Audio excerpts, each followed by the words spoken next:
వచనం.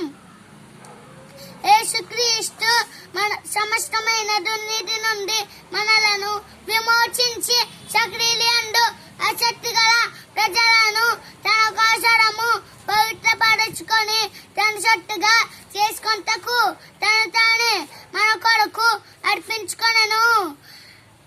మొదటి యోహాను 2:2.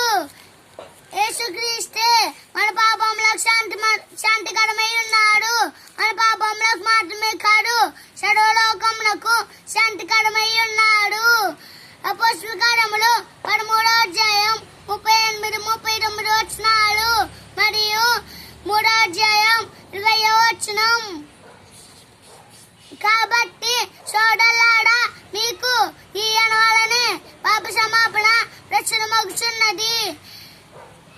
విశ్వసించు ప్రతి వాడును ఈయన వలనే నీతిమంతులుగా తీర్చబడును. మీ పాపములను తీర్చివేయబడి నిమిత్తము మారు మనసును తిరుగుడి. వందనాలు.